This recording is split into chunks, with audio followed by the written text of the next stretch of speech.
Ready to make a real impact every day? Join the Active Day Home Care team and help clients maintain their independence in the comfort of their own homes. Make a difference in someone's life as you provide essential daily assistance and protect their health and happiness. Earn up to $20 an hour and enjoy additional perks like optional daily pay, 401k, paid time off, ongoing educational training, and more. Join a team that values care, compassion, and your professional growth. Visit activeday.com to apply. Hi, I'm Richard Karn, and you may have seen me on TV talking about the world's #1 expandable garden hose. Well, the brand new Pocket Hose Copperhead with Pocket Pivot is here, and it's a total game changer. Old-fashioned hoses get kinks and creases at the spigot, but the Copperhead's Pocket Pivot swivels 360 degrees for full water flow and freedom to water with ease all around your home. When you're all done, this rust-proof anti-burst hose shrinks back down to pocket size for effortless handling and tidy storage. Plus, your super light and ultra-durable Pocket Hose Copperhead is backed with a 10-year warranty. What could be better than that? I'll tell you what, an exciting radio-exclusive offer just for you. For a limited time, you can get a free Pocket Pivot and their 10-pattern sprayer with the purchase of any size Copperhead hose. Just text WATER to 64,000. That's WATER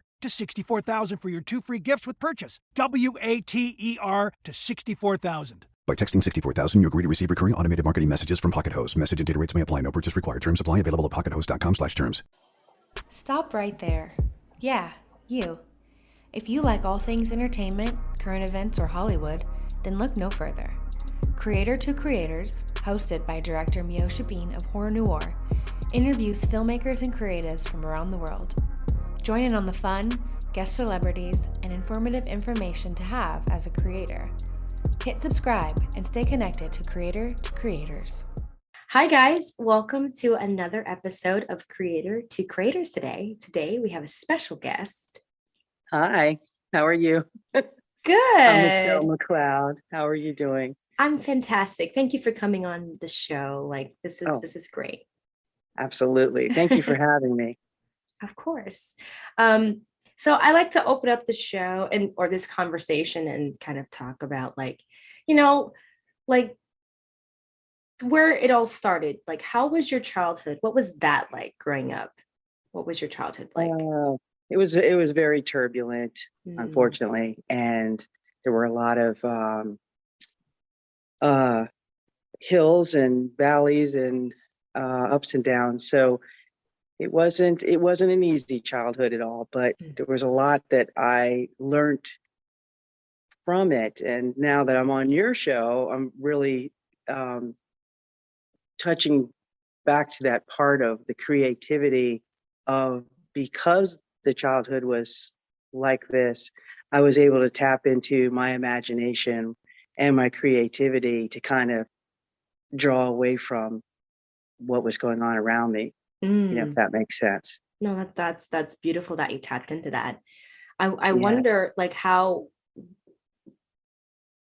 that's amazing to be able to. It's almost like, I'm the baby of the family. So in my world, I was a loner, and, they don't want to play with me because I'm the baby, and they're like, right. Oh, get away, go somewhere and do that. And the camera became my friend, almost like a place. It was like, I felt very comfortable in it. I felt like that was okay. There's something, I felt a piece of the puzzle being like, oh, okay, this is cool. Like, I love this. Like, I felt like that's when the love began. And I think because of me being the child and, discovering that by myself, I think it's almost like it saved me almost. I'm glad I discovered that at a young age, because that's what I do now. So it's almost like a blessing in disguise in a way. Weird, oddly enough. Yes. When I was, in these situations, I was in foster care off and on, just to kind of give you an idea of what I mean by turbulent. There was violence, there was alcoholism, there were all these things that I was dealing with. A lot of the violence was turned on to me. So when I would be creative, it would be more like a couple of different things. One was, standing in the corner, as you know, that's a punishment that kids go through. Mm-hmm. And I would hear the TV in the background. I wasn't really allowed to watch television to the degree I would love to have. Yeah. So what happened was that just became, as you probably understand, even more interesting, right? Right. Because I'm not allowed to do it, right? Right. So I would listen to every actor. Their every word meant something to me. And I'm visualizing this in my mind. What are they doing right now? Where are they at? Where are they placed? Not on the stage per se, because it's on TV, but Right. where are they placed? Who were they talking to? Mm-hmm. How are they following directions? Things like that, right? Yeah. And it became so vibrant in my mind, and the visuals were just, they were just more important probably than most people would think about. But then I would also follow the credits. Mm-hmm. I would literally, if I did catch the end of a show, I wanted to know who everyone was. Right. And, all the credits just rolling, and I would watch this happen. I know it's silly, but I don't know, it became a thing for me. That's Everything awesome. was important. Yes. That's really cool.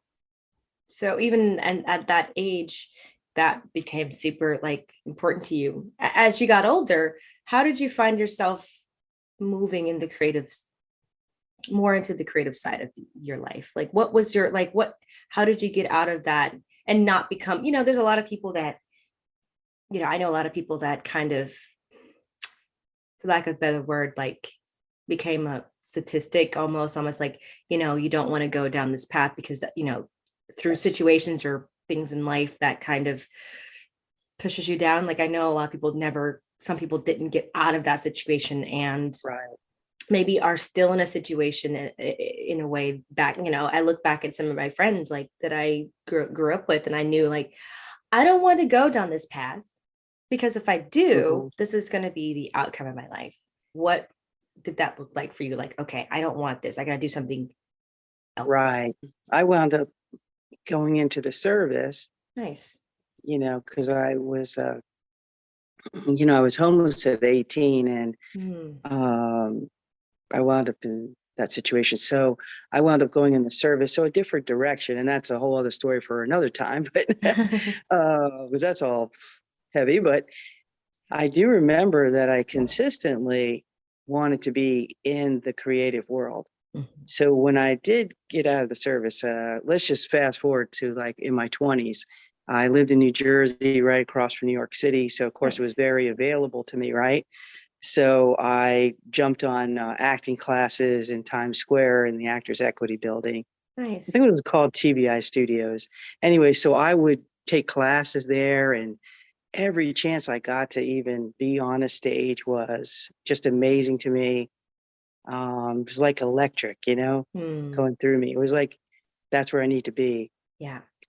And between that and Meosha, also writing, as you know, is a big thing to me. Yeah. So through all those years, I was writing.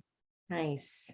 Yes. And that's another way to try to go down the right path, because at least you're getting your angst out. Right. You're able to share it, even if it's just with yourself.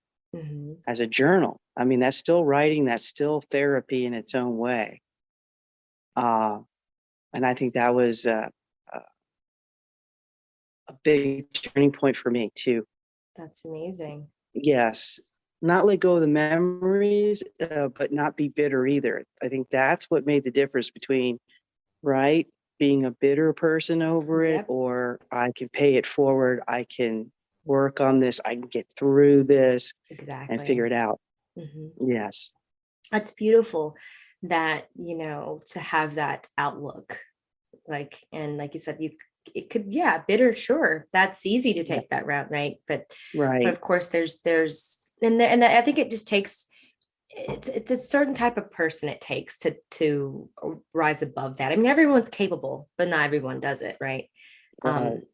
I think it's just, I think that's just a part of the journey. I think we're all you're going to be in the valley sometimes. It's like, Yes. it's not what happens to you, it's how you go through it. And it's like, I've had my valley moments of like, wow, this really sucks. Like, I didn't, I pictured in my head, this is what my life was going to be like. But then it's like circumstances and decisions kind of with that. Would you say that did you have help along the way to kind of push you more in the creative world? Or did you kind of just find your way on your own and then just, Starting out, I definitely did it on my own for sure. That's and amazing. yes, because it was all, like I was saying, it was all around me. It was available. It was there. I mean, New York, it's like, and I would take that van that's on the Jersey side there along the river, and I would take it in like 15 minutes. You're in the city. That's how amazing. close I was. And I was just, I don't know, I was always just, impressed, I guess, as to what Broadway was like. The bright lights. I was definitely into all that. That's for sure. And I would go to Broadway shows and I would wait for the actors to come out afterwards and, can I see them? Can I get a glimpse of them? And it wasn't a starstruck thing. It was more of a respect. It was more of a like, wow, you really are good at your craft. I'm so impressed by you. Wow. So it just vibrated with me, and I'll never forget what that felt like. Right.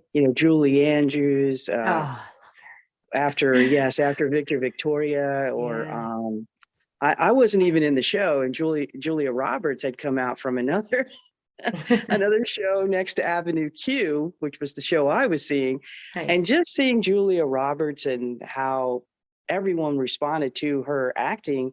Hi, I'm Richard Karn, and you may have seen me on TV talking about the world's #1 expandable garden hose. Well, the brand new Pocket Hose Copperhead with Pocket Pivot is here, and it's a total game changer. Old-fashioned hoses get kinks and creases at the spigot, but the Copperhead's Pocket Pivot swivels 360 degrees for full water flow and freedom to water with ease all around your home. When you're all done, this rust-proof anti-burst hose shrinks back down to pocket size for effortless handling and tidy storage. Plus, your super light and ultra-durable Pocket Hose Copperhead is backed with a 10-year warranty. What could be better than that? I'll tell you what, an exciting radio-exclusive offer just for you. For a limited time, you can get a free Pocket Pivot and their 10-pattern sprayer with the purchase of any size Copperhead hose. Just text WATER to 64,000. That's WATER to 64,000 for your 2 free gifts with purchase. WATER to 64,000. By texting 64,000, you agree to receive recurring automated marketing messages from Pocket Hose. Message and data rates may apply. No purchase required. Terms apply. Available at pockethose.com/terms.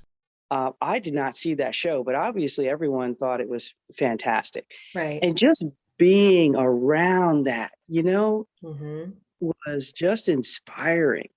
I love And that. I've always been like that. Just having that respect for anyone that's creative and what goes into it. And I wanted to touch on something else too that sometimes gets overlooked, and it's really important. Sometimes when we go through these hard times in life, we do relate to either the characters we're watching on a show of some sort, a film, or we find there's an opportunity for us to, I don't want to go as far as say dissociate from your real life, because that's a whole other thing. Right. But it gives you an opportunity, obviously, to step out of your world and into another world for a while. Yeah. And sometimes that's not a bad thing. It's the same thing as somebody reading a book. Right. And you didn't even realize you read 30 pages because you were so into it, right? Yeah, absolutely. And right. And then all of a sudden you're part of the story. It's almost like you're walking the path of these characters, right? Of these the protagonist and the antagonist. So it's almost like you get this opportunity. And that's what creating to me is all about. Yeah. It's almost like therapy in a way. Yes. And that's what I was saying. That's your therapy. Yes. Yeah. And that's very helpful. when Oh you've been yeah. through so many things in your life. Yeah, I mean, I think that's the beautiful thing about. I think that's what kind of draws. That's what draws people in a performance is like, wow, this person really just you know take take this role and embody this character. That's not just for a moment, just for an hour, and Right. I believe it. But there is that truth that you have to. I think I respect actors and just anybody who, like Denzel was talking on an interview, he was saying like every role there was a purpose behind it. There was a reason, why he took the role. And I was like, wow, to me I'm thinking, oh, just taking roles, but it's like he's like he feels like there is like, he wants to have that redeeming kind of factor in his characters that he takes, like, laying down his life and Man on Fire for this little girl, Right. and such and such, just like these, like there is a message. So do you feel like as a creator, writer, actress, and then, as just all around a creative person, do you feel like you have a responsibility to tell certain stories? Hmm. Responsibility. That's a good one. Um, since I am an advocate, right? Yes. That's my life. Mhm. It's been my life profession, if you will. Mhm. I guess in that way, yes, you feel like you're responsible for telling the right story, telling the things that are impactful, right? Especially if Yeah, it's going to help someone else. absolutely. That's for sure. And Mhm. so, yeah, there is a heavy responsibility, I feel, as an advocate, yes. Yeah. And how that does touch into creativity, which is interesting, right? How there's an overlap Yep. because you do share stories. And when you share stories, you should be responsible with those. Yeah. And like you were saying with Denzel Washington, he's taking roles because there's a purpose behind it, there's a passion behind it, and I'm sure what he's saying is, I want to make sure that I give every fabric of my being to this Mhm. character to Mhm. make it as real as possible, so that other people will relate to it. And I'm sure that he probably feels that same way of that responsibility, right? Yeah. Like, yes, because if it's even off a little bit and it doesn't feel like it's true to character, then he feels like he's giving a false narrative. Right. Yeah. It's not a real story anymore. Yeah. Uh, like with the screenplay that I've written with my writing partner, loosely based on my life, Mm-hmm. I took some, as you know, Yes. what is that term again? Poetic justice? Yes. Poetic justice? Okay. Loosely based. That way I can say, it's not true. I just twisted some things around in Of my own course. story. Yeah. So it's not a chronological, this is not exactly, but at least gives you the idea of the things this character was going through, Mm-hmm. the obstacles and the resilience that they wind up using and depending on to get to the other side, Right. through it and onto a better life moving forward. Was that That's hard process to when writing that? Was that a lot to like, I'm sure like reliving in a way some of those moments were tough, Oh but to yes, apply that to script form, what was that process yes. like? Well, to be honest, I really thought at the time when we were writing it, and I have to give this credit to my writing partner who was so good about extrapolating all the most important things, even though, like I said, if it's loosely based, we're putting humor in there, Yeah. right? I'm a humorous person, I Yes. like that, but not making it Debbie Downer, but getting Yeah. some messaging in there Yeah, because it could be definitely. inspiring, especially to young women, young girls. Yeah. Yeah, and men and boys as well, but those are the main people we're focusing on. Anyway, she was really good about almost being there, like a therapist herself, Oh, while wow. we're talking about it, while we're writing, Wow. so that it wouldn't be so hard for me to handle. Yeah. The funny part is that before I was writing this, I did not feel like a victim. I didn't have that kind of mindset anymore. I had really processed a lot and worked through a lot. But as you can imagine, once it was all out again and you're replaying it again, whoa. Yeah. It might not have been at the same day, but as time went on, then I started feeling the repercussions of talking about this again. Yeah. You see? Mm-hmm. Then it was like, whoa. And I do suffer from PTSD from then, and some other things in the military, which we'll get into later. But it did trigger, is what I'm saying. It triggered some of the PTSD symptoms.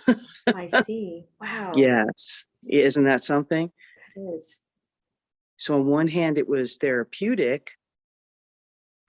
But on the other hand, it was like, whoa, okay, yes, because you're recalling things that you probably, pushed down. Yes. Oh, yes. Oh, yes. Right. Wow.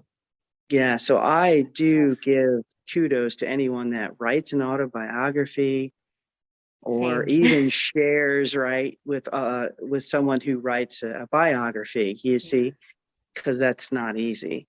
No, It's a it's lot not. of, mhm. But that's amazing that you did that. That's absolutely amazing. And I think that's the thing that I respect of creators that can go there and look at it in the face and face it and say, you know what, that I will not allow this story to, make me feel a certain way. No, but I will overcome. I overcame that situation in my life. And now I can take this story to help others that are Right. going through the same thing. And I think that is the wonderful thing about being a creator, is that you can just put that, it's an art form, but it's also, it's like you said, therapy. And it's like helping others who probably never have that kind of help or that kind of guidance of like, oh wow, this person is totally going through the same thing I'm going through. Oh my gosh, like, Yes. and the lives that you can touch. I feel like that's just the beautiful thing about what we do, is that we have such people look up to us in a way when it's, you know what I mean? It's Right. cool. Yeah. And they're hoping that you'll carry the torch and Yeah. speak on their behalf. And that again leads back to the advocacy that kind of Absolutely. overlaps with the creativity, right?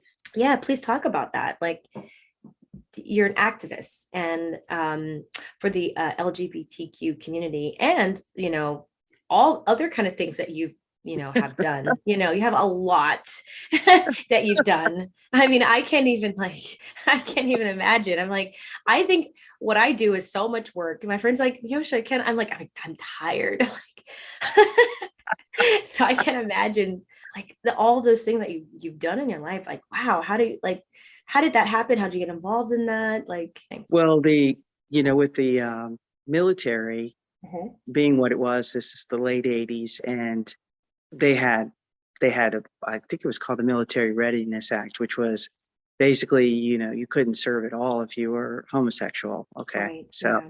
we know how that was. This was before Don't Ask, Don't Tell. Yeah. And it was, as my friend Jerry, who eventually meet, she always says, we served under Don't Even Think About It.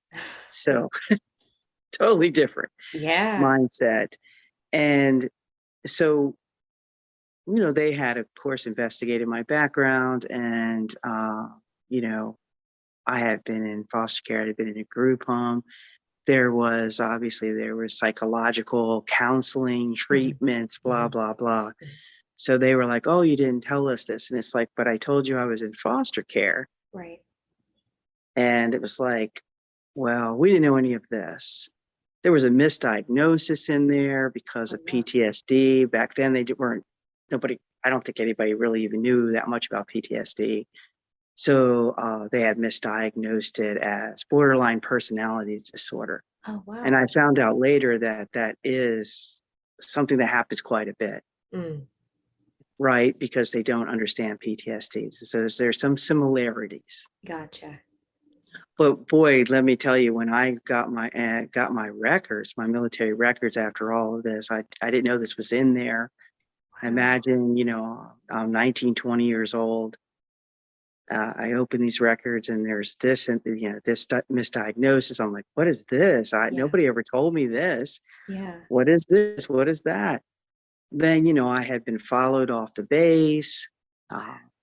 They interrogated me. They told me who I was with, what hotel, what their names were. Wow, that's scary. It's very scary. And they get really into the details of your, sexual acts, which is Wow. really horrible. Yeah. And, I had been sexually abused as a teenager. So this just really, as you can imagine, was all over the top. Mm-hmm. It was too much. And anyway, the long story short, after they asked me if I was gay, and all that stuff, and I get these military records and I see that at that time, bestiality and sodomy and homosexuality were in same categories. Whoa. Together. This is pretty heavy stuff, right? Yeah. Especially for somebody that young to process. Right. Yeah, absolutely. Oh my gosh. This must have set me back 20 years right there. Like just, I felt like I had to start all over again, just mentally take it all in and try to process this. Well, at that moment, I remember thinking, and I always make jokes about this, but I was like, oh, you should never have done that. I was the wrong person because I became an advocate at that point. Gotcha. And an activist, right? Mm-hmm. Because I was like, this is wrong. Mm-hmm. This is so wrong. How could you do this to anyone? I don't want you doing this to anyone, not just alone, me, but anyone. Right. And so it just led me on a path of advocacy at that point. And obviously at that time we were dealing with, this was way before marriage. This was just basic rights. Yeah. Right. HIV was huge at the time. AIDS was the AIDS epidemic was a big deal in our community. And we were dealing with some heavy stuff. Yeah. And there wasn't a lack of things to be involved in. Right. Let's put it that way. Yeah. At that time, we couldn't even visit each other in hospital. Jeez. We'd have to say, oh, this person's related to me somehow. That's my sister, or that's my, right? Or my cousin or something. Wow. I couldn't even say this is my girlfriend who needs to be in here with me so you can share the important information, health-wise or otherwise. But anyway, this is the period of time we're talking about. And so the military had done that. And then on top of that, with the psychological assessments, if you will, and then the sexual orientation. So they tied this in a nice tight bow and said, here you go. I did get a general under honorable conditions, which isn't a bad discharge. Right. But I wanted a honorable. Again, it's the principle, and I'm still working on that, by the way. Yeah. Still to this day. Just put in another claim. We're putting in another claim now for a discharge upgrade. There's just a few different, okay, let's just say this for people that might not understand. It's the difference between back then, between a civil union and a marriage. Gotcha. You see? You got, well, a general, you have more benefits than you would with marriage, a civil union, but you get my point. There is a difference. Yeah. But anyway, once that happened, I became an advocate. And from there, fast forward, work on everything from gender identity rights, marriage equality, returning Don't Ask, Don't Tell. That was a huge one I worked on with other people in DC. Yes. Wow. And so I went the route of advocacy. And though I was in the creative world, starting out in New York, it wound up not going that direction. I took in my niece, I was raising her. I helping see. to raise her. Yeah. So that just kind of directed me a whole other way. And I said, oh, I guess I better do the responsible thing and forget about this acting. Aw. Yeah, I better, get a real job. I think you know what I'm saying. Yeah. Yeah, I totally Um, understand that. yeah. My girlfriend at the time was like, I'm not moving to California so you can be in film or any of that. That's So fine. I'm like, oh yeah. So I just got involved in community theater, which is fine. I was Yeah. in 3 community theater groups. I mean, I was Nice. running it in Jersey. I was all over That's awesome. running the sound equipment, the lighting, all kinds of stuff. It Oh, was a you have lot of like a fun. lot of different, oh, so you know a lot of things then when it comes to, Yes. that's cool. That's great. Yes. Yeah. I just try to get my hands dirty, if you will, into all parts of anything creative. That's awesome. And then I just wound up, like I said, going more towards the advocacy but at least, I put my passion in that as well. So Absolutely. pretty much, yes. So pretty much anything that I've gotten myself involved in, I'll get involved in, Right. you see? Yeah, And, but I kept on writing. that's good. I kept on going to show. Even if I wasn't acting, I would always go to shows. I would always, know what was going on. Let's put it that way, in the That's film industry and in theater, that's especially. that's incredible. That's Yeah. incredible. Um, when that kind of leads me a little bit. I'm gonna kind of go off just a little bit with. Okay. Did you watch the Oscars, by the way? I didn't watch the Oscars. This is the first year. Isn't that crazy? This is the first year that I did not watch the Oscars in my whole Wow. lifetime. I'm 56.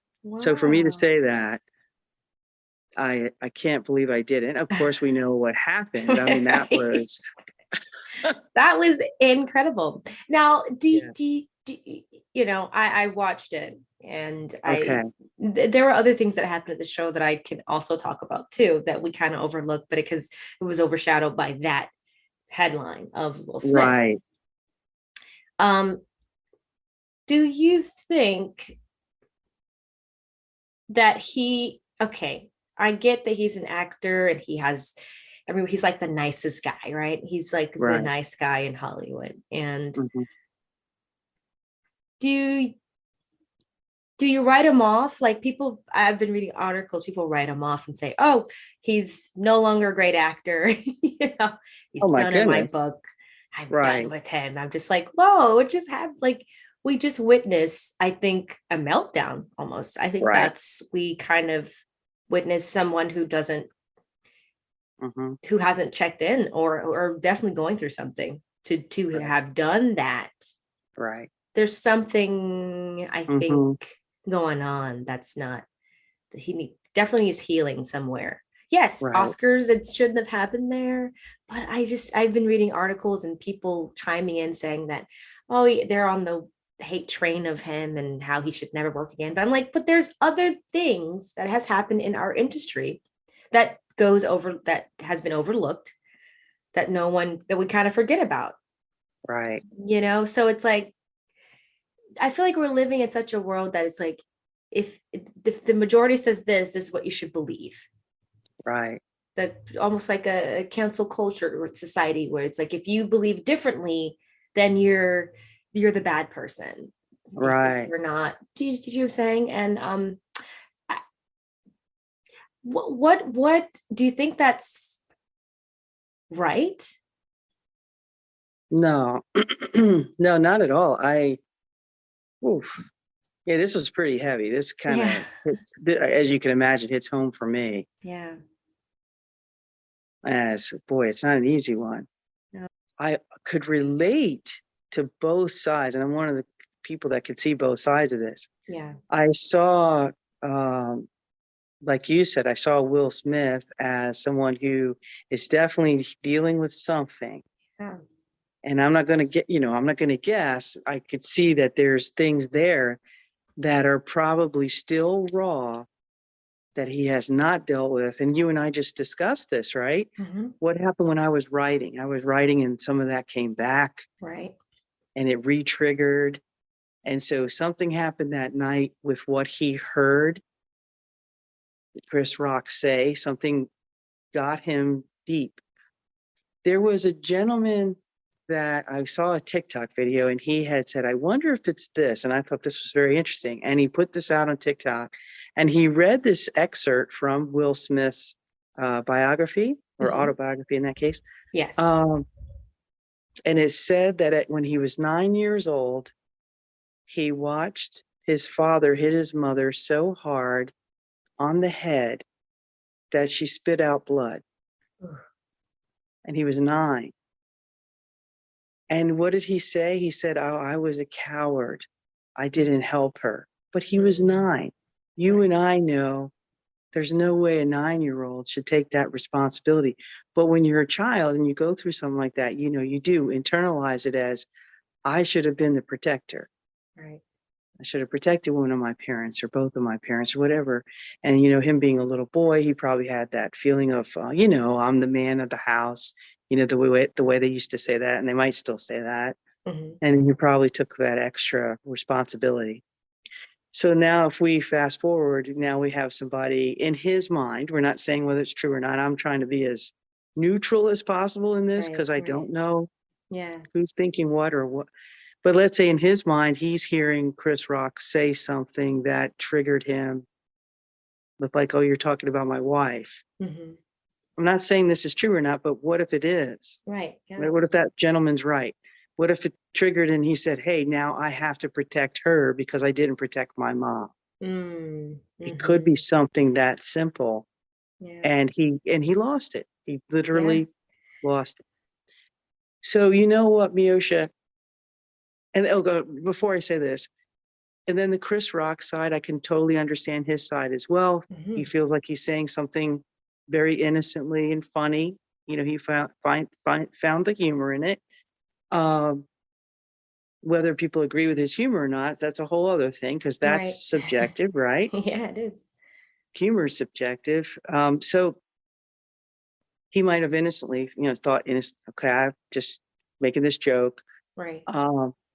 And I felt for him too, because he was literally stunned. He was like, whoa, Whoa, he was stunned. Like I saw that face, and I've had that face as well. I've been on that side of it, obviously.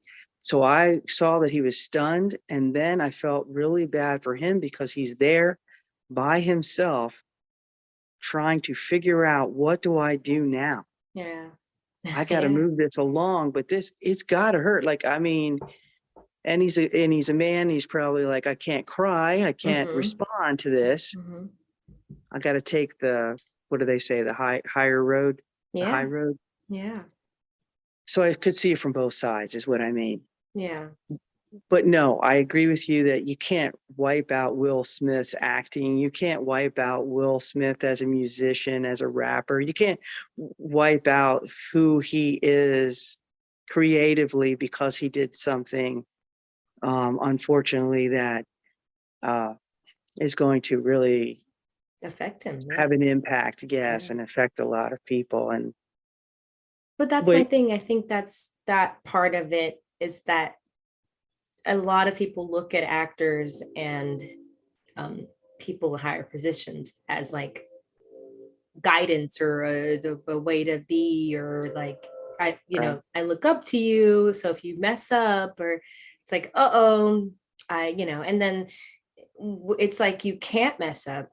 And it's really scary because, and I don't know if it has to do with being that he's maybe African American. I don't know if that's a thing that plays on people like as well, but there are different, it's a little bit different. I mean, you see, Harvey Weinstein, who was just a horrible person, like, and completely was horrible to women, and Sarah, I mean, a lot of women in Hollywood talked about it, and some came forth, and but then you don't see the fact that him having jail time, and then you see there's also Mel Gibson. There's a lot of different stories and people that lost it or did something that was completely unforgivable almost, and there were no repercussions.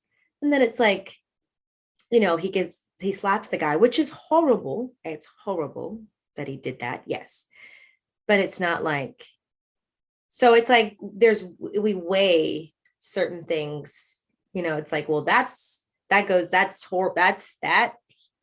done for 10 years off the keys, take down the academy. Sure, you reap what you sow. You're gonna, whatever that is. But if that's the case, then it should also be fair across the board, is what I'm saying. Yeah. And it feels like we're not. Right. You know what I mean? I don't know. Maybe it's just me. No, there's so many layers to this that you're pointing out, like you said, because he's a Black man. And then we have what society feels is, right or wrong for people of different race and ethnicities, right? Okay, so we got that category. Then we also have the stigma of mental illness. So let's say, I'm even bringing up that I have PTSD. So that in itself, there's a mental illness stigma. Right.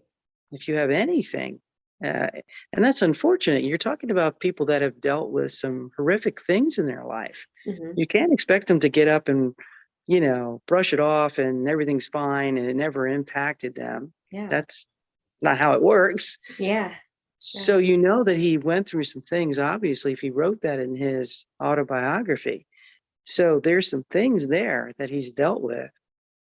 And what I mean by that, I'm not saying whether Will Smith has a mental illness. That's not what I mean. I can't diagnose that. But what I can say is that obviously it affected his mental health. Right. No matter what, right? So something triggered in him and affected his mental health. And we don't want to talk about that, right? Because that's stigmatized. So poor guy, right? Excuse me. I feel so bad in that way because this finally could be the platform to get that conversation going for us to say, hey, something's going on. Now, we're not saying that we condone it. Right. We're not saying that he shouldn't be punished for that. Of course. But we're saying, hey, something's going on with this man and his life and his mental health. We should be helping him. We should be supporting him, surround him, and figure out what's going on. Here's our opportunity. Yeah.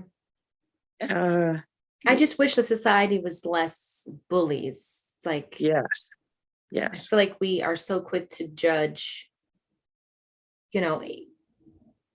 both sides or whatever. We're just so people are just saying they're talking about, it's his wife's fault. I'm like, we don't know. That's another relationship.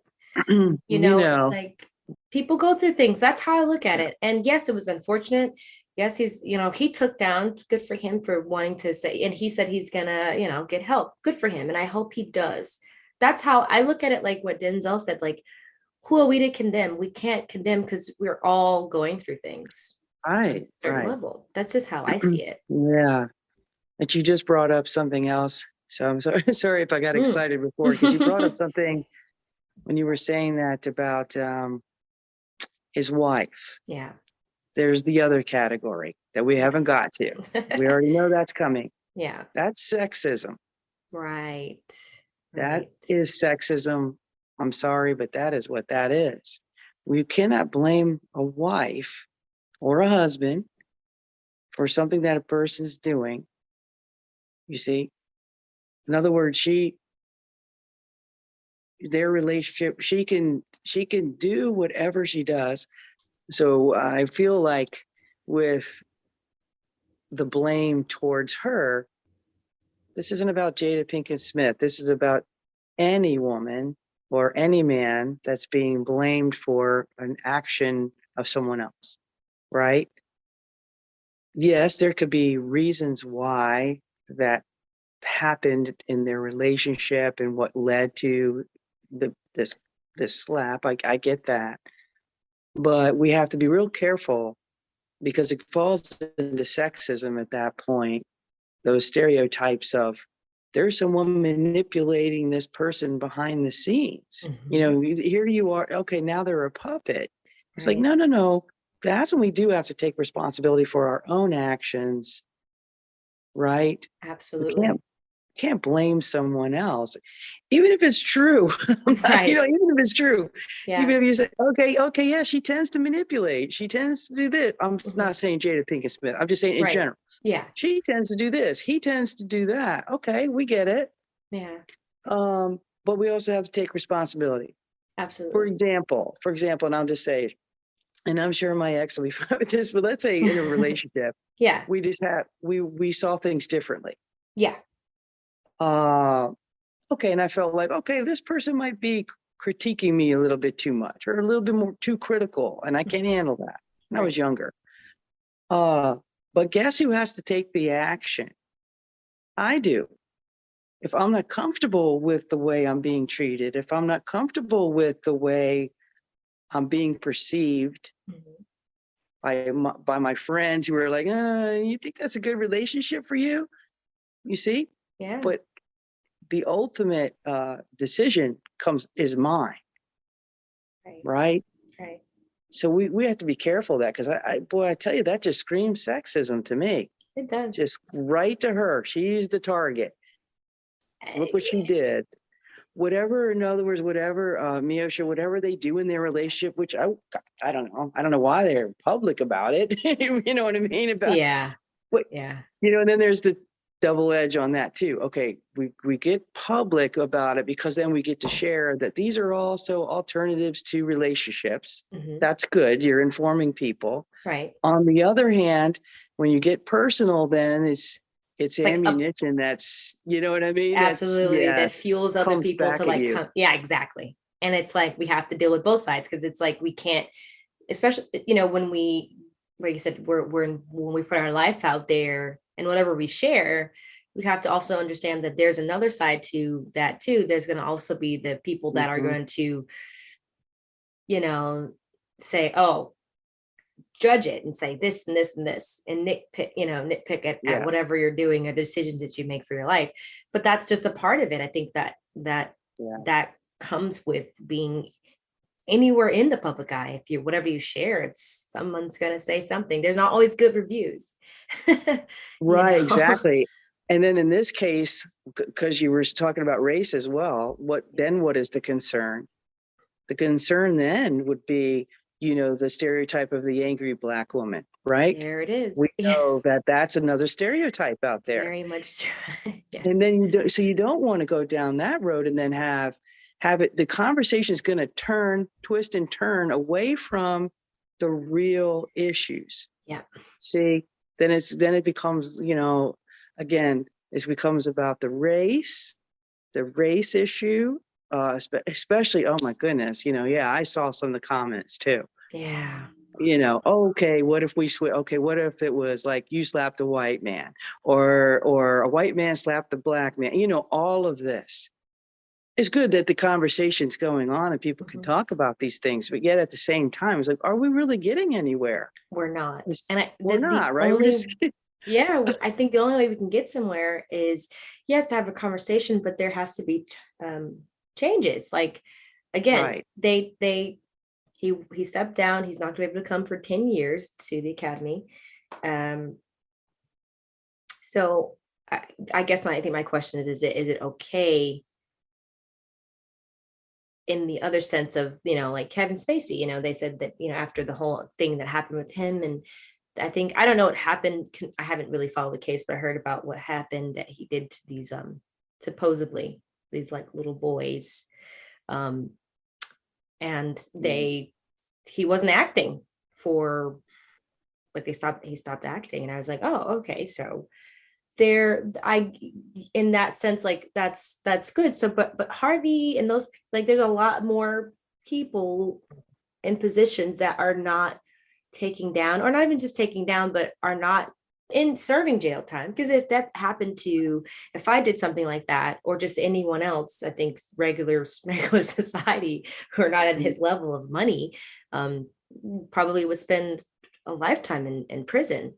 So there's a lot of things that I guess it's just a money thing. I don't really know what the problem is, or why certain things are it's just not a balance across the board.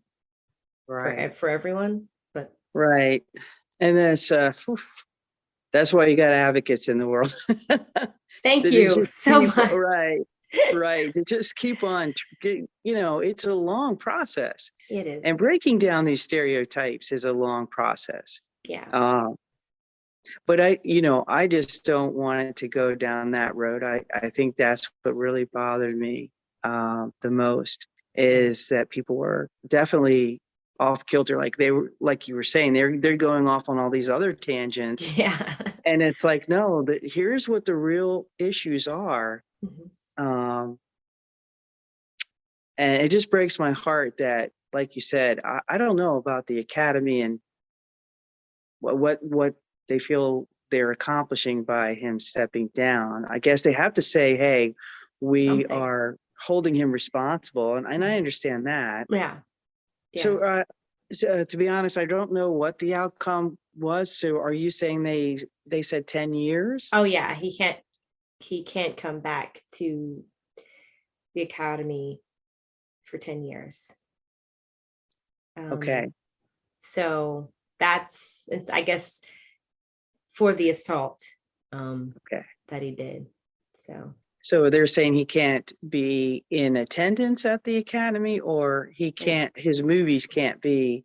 Some people are taking his movies down. Some productions, some companies are taking him, like Netflix. He had a few films in place that are stopping it. So it's gonna probably be like a Kevin Spacey situation. Like, everyone hasn't, after the situation happened, they fired him from that one show he was doing. Oh, such a great show. I think he played the president on this show.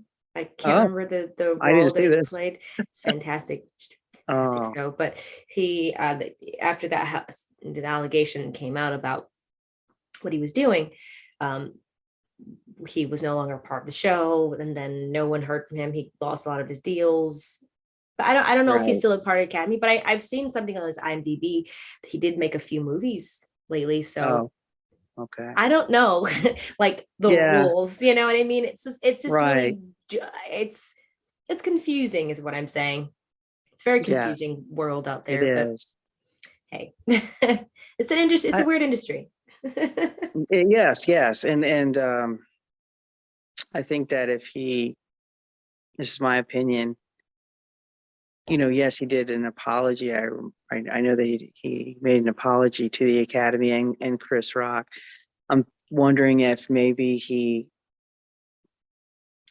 since he's in a position now, let's put it this way, he's in a position now where if he does want to talk about what it was that caused him to do that, he could probably help a lot of people.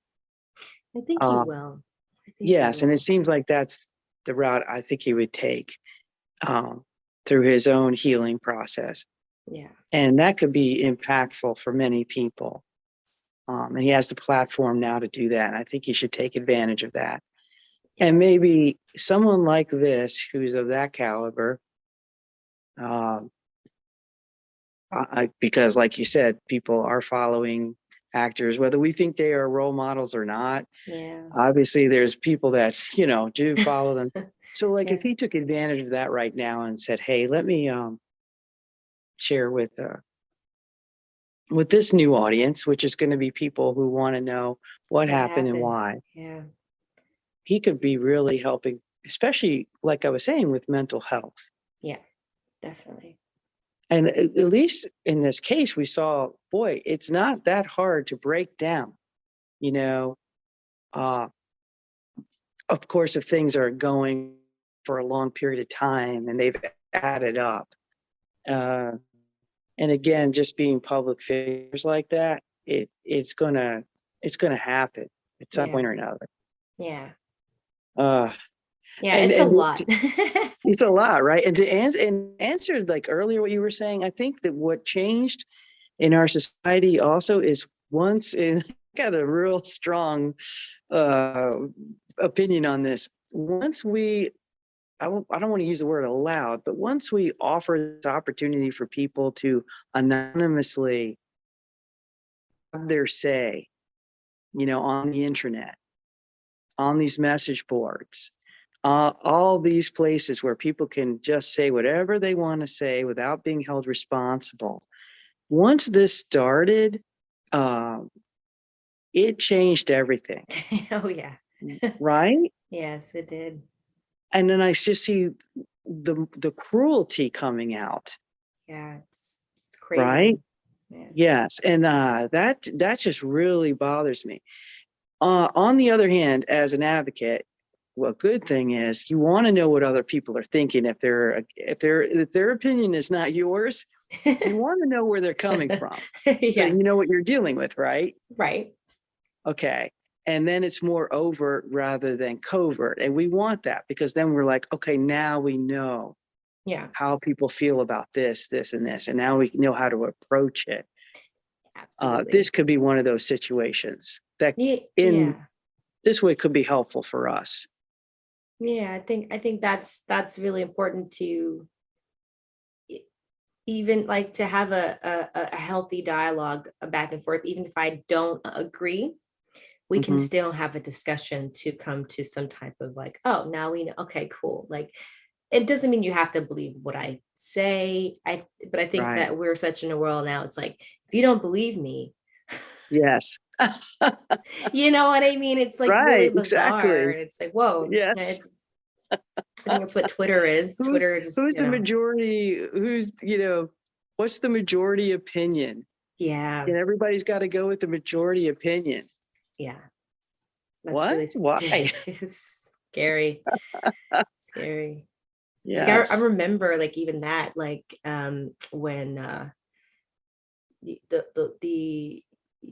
like I remember like I had friends tell me when the election was happening some years ago when Biden and Trump was going on, and I had friends that voted that are Republican. I have friends that are Democrat. I have both. I have people that are just liberal thinkers and in the middle, and just like whichever side sounds good, they'll go with.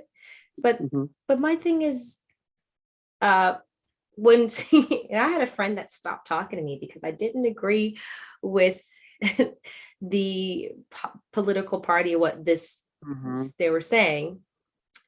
And I jokingly said, oh, you're going to stop talking to me because of this, and sure enough, she did. Oh, she wow. did. And I was like, wow. And it's really crazy how, my goodness, it's really wild how politics, you can't have your own opinion about something and to respect others' opinions as well. Like, there's nothing wrong with that. I don't, it's like people really believe the,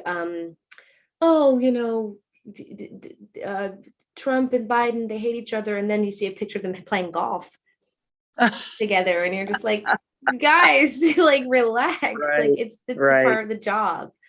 Right. To what they're trying to push. Like every party has an agenda. Every party has so it's a part of that. But it's not to like hurt anyone. Like we don't want to become bullies in the process. Right. And that's what that's what I was saying earlier that we learned, you learn how to listen to the other side. Yeah. When I say advocacy, I also mean like when you're lobbying, when you're very involved with both sides of the argument. Yeah. And one of the things you learn, I have a political management degree in advocacy politics. That's nice. Yeah, that's what my master's was in. So, yeah. So, wow. Yeah. So that's like where you learn, hey, we have to listen to the other side. We have to know where they're coming from and be on friendly terms, even if you don't agree. Right. Obviously you're not going to agree 100%. So that's just the way it is. But yeah. Yeah. But you learn how to do that. It's an important part. And if you learn how to do that in the political world and the advocacy world, you can put those skills to use, in regular life. Absolutely. And that's what I wish people would do. Like you said, instead of just jumping on a bandwagon because the majority feels this way, or because you just got to say what you have to say, you really should see it from both sides. Yeah. Always. And I think once you do that, you'll learn how to not be so impulsive to say just what your first reaction is like that. Yes, you could say that was wrong, obviously, but you don't have to pick a side, you can literally see both sides, like what I had done earlier from both angles. And boy, I tell you, that's helpful in life in general. Oh my It's a really gosh, good right? thing to do. Yeah. Yes. It's so important to have that. I think it'll make life just much easier in a way, Yes. Um, Yeah. A lot less, what's the word I'm looking for? Drama. yeah, right. Life is Right? dramatic as much as, I Yes. don't want It's to add already that. anything, you know what I mean? No more to that. Right. I'm curious, what advice would you give to someone that, wants to either be an activist, that wants to get involved in certain things and, even if it's the political realm or even creatively? Mhm. What advice would you give to someone that's listening? One, first of all, we already know, we already know about volunteering, right? Yeah. That's always a great way to like give back. And at the same time, you're learning. Yes, I would say like volunteering is one of the big things. And, finding that cause that really pulls at your heartstrings.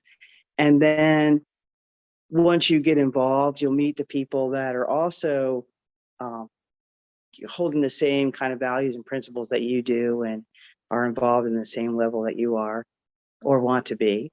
Mhm. And the other thing is the big one, as we all know, is like Meetup. I think Meetup is really awesome because there's so many interests out there, right?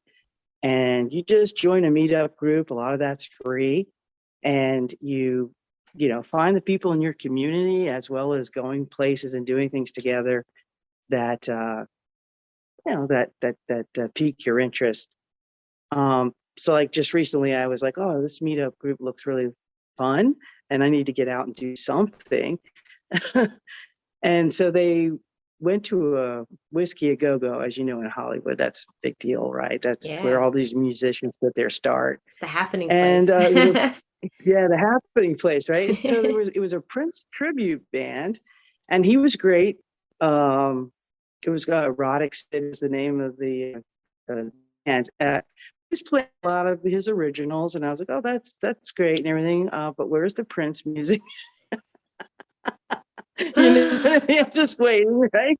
And no, it was good. But then there was a band that followed that, and they were like an 80s band. Anyway, and they were fantastic. And I was like, wow, I really miss this.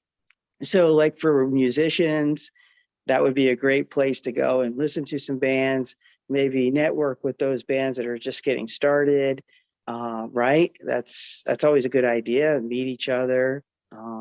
And then like for creatives, I thought this was interesting too. There's a group that meets and all they do is this write, like for writers. That's awesome. Like, how does this work? And it's like, you just show up and you write, holding yourself accountable, in other words. And sometimes it helps if you have other people doing Yes. that with you, but you're not sharing it. You're not talking about what you're writing. You're just writing, Yeah, just so that you have other people around you if that makes you more comfortable.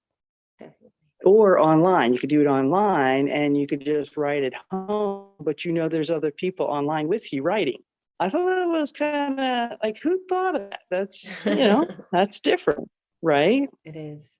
So I think Meetup is really good for creatives, just to find their interests and join people. And volunteering is a fantastic way to get out there and be part of the cause and make an impact on these groups that really need the help. That's great. Yes. I was just Love it. thinking also classes, obviously classes, any kind of classes that you can afford, or if they're free, just join some people and just follow your passion that way as well. I love Is that that. good advice? That's fantastic advice. Thank you. That's great advice. You also have this, that now that, outside of writing your film, your amazing film, I can't wait to see it. Yes, Uh, yes. you have a podcast that you're going to be starting Yes. that up. That's exciting. What is that called? And Well, I have a podcast, Lucky McCloud Adventures, And that's going to be based so this screenplay is also called that, The Adventures of Lucky McCloud. So the other way. I love it. And it's going to be a podcast based on just kind of like what you and I have been doing, is something very similar, which is some social issues along with the creative, with the writing, with different ideas of friendship is another one that people don't talk too much about, and how important that is. And Lucky McCloud is just about, like I was saying earlier, about the resiliency of people. Love it. I want to interview people that impact, especially like LGBT. That, as you know, that's a big thing in my life. Foster care children, homeless children. These are all like the issues, underlying issues, and also the sociological impact of all of those things as well. That makes sense.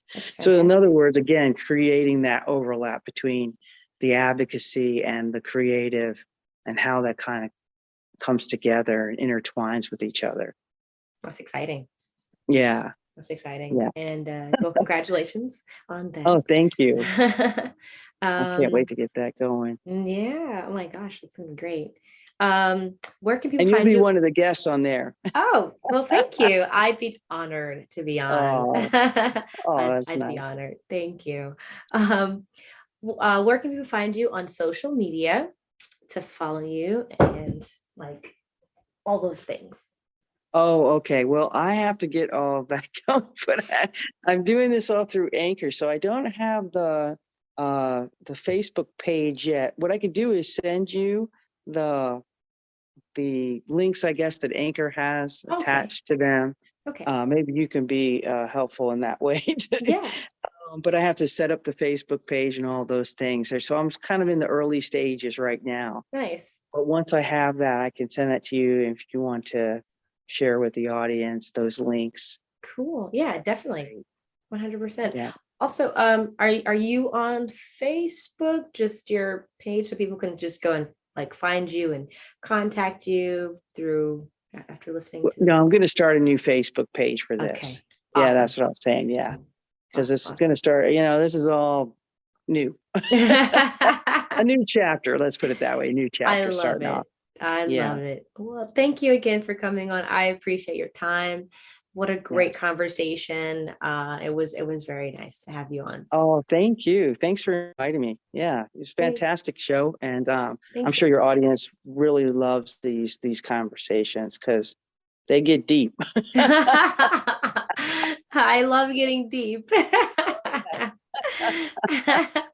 Well, thank you so much. And thank you guys again for listening. And always remember to live, love, laugh. Okay, guys. Bye-bye. Bye-bye.